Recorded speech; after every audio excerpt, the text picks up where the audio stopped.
Buenas tardes, mi nombre es Alicia Marila Carnaya Gines, soy estudiante de la Universidad Virtual del Estado de Guanajuato. Mi número de matrícula es 21001136. Estoy cursando actualmente la licenciatura en Derecho y me encuentro cursando el módulo de Derecho Procesal Penal en acompañamiento con el asesor Rodolfo Elías González Montaño. El reto a presentar lleva por nombre ¿cuáles fueron los antecedentes latinoamericanos de la Reforma Constitucional Mexicana? Antes de comenzar con el contenido de este video, es importante mencionar que durante el presente se abordarán temas como las reformas en materia de justicia penal que se difundieron desde la periferia, según el autor Máximo Langer, así como las distinciones entre el Código Inquisitivo y el Código Acusatorio. También se hablará cómo influyeron la red de activistas y reformadores en América Latina para la formación y expansión de los códigos acusatorios. Bien, el primer planteamiento nos dice lo siguiente. ¿A qué se refiere el autor cuando afirma que las reformas en materia de justicia penal se difundieron desde la periferia? Se refiere principalmente a la difusión desde una perspectiva exterior a los países centrales, la cual debe ser tenida en cuenta como una hipótesis o un grupo de hipótesis que pueden ser examinadas al estudiar procesos de difusión.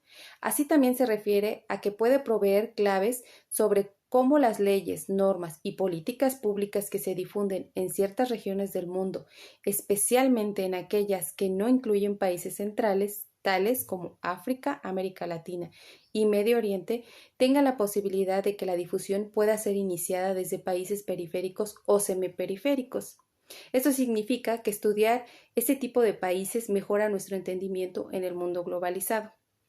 La direccionalidad geográfica de este proceso de difusión puede ocurrir de diferentes maneras, como son difusión horizontal o semi-horizontal y difusión triangular desde la periferia.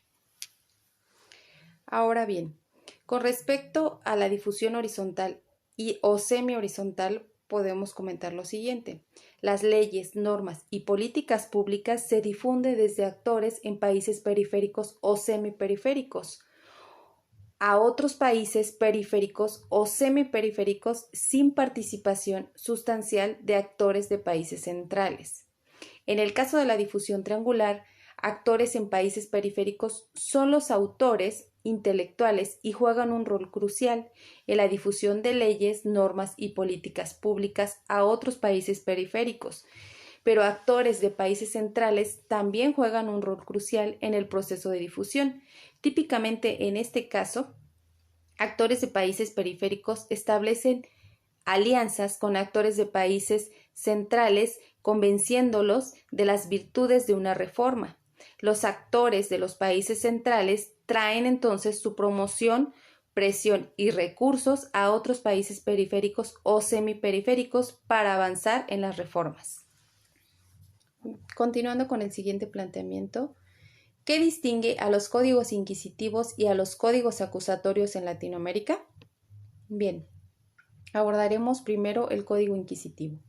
La principal legislación procesal penal para Hispanoamérica durante el periodo colonial fueron las 7 partidas, que consistían en 7 libros que regulaban múltiples áreas del derecho. El modelo inquisitivo fue creado por la Iglesia Católica y las monarquías absolutas. Hacía uso de torturas para obtener confesiones.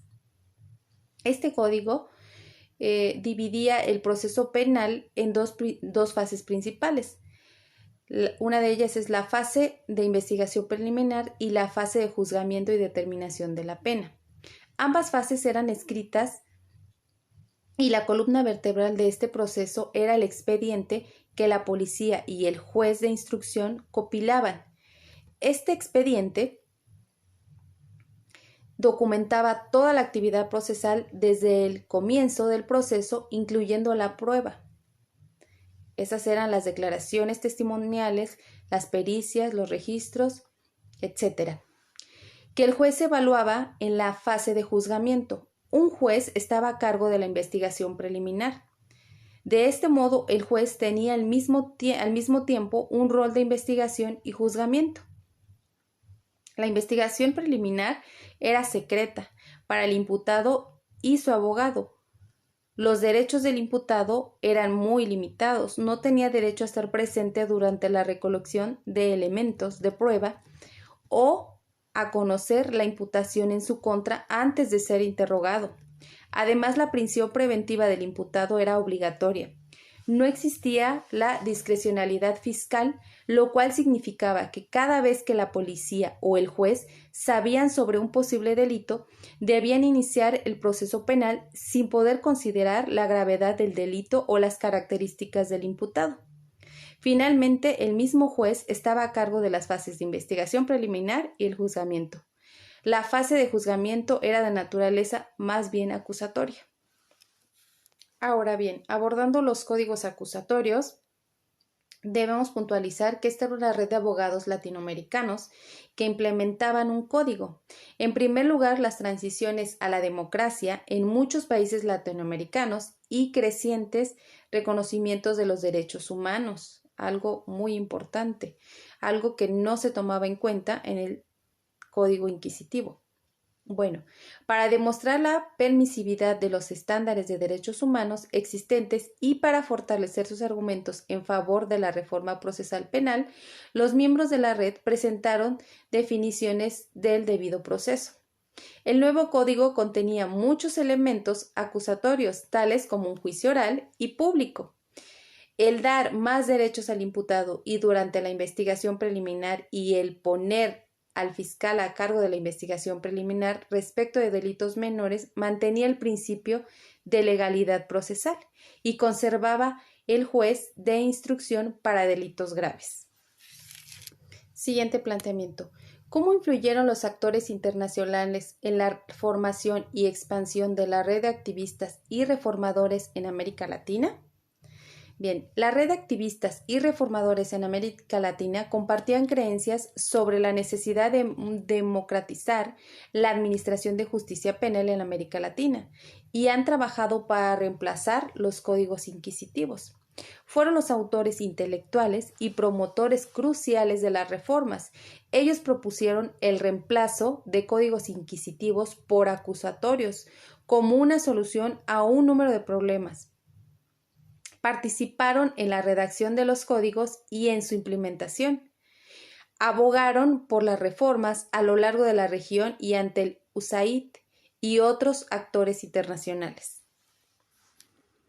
Para finalizar, es importante mencionar la relación que encontramos entre el texto de Langer y la reforma constitucional en materia de seguridad pública y justicia penal en México. A través del texto de Langer podemos ver la transformación de un sistema inquisitivo y lo que hoy conocemos en los códigos acusatorios. La relación que existe entre uno y otro son los principios de un Estado democrático de derecho, el cual busca defender las garantías de las víctimas y acusados dentro de un proceso, así como la imparcialidad en los juicios, respetando en todo momento los derechos humanos de las partes. Con respecto a la seguridad pública, lo hace llevando a cabo prácticas más eficaces contra la delincuencia y un mejor funcionamiento de las cárceles, a través de implementar mejores condiciones dentro de las mismas para poder generar una mejor readaptación de aquellos que se encuentran dentro de estos centros de readaptación social. Gracias por su atención.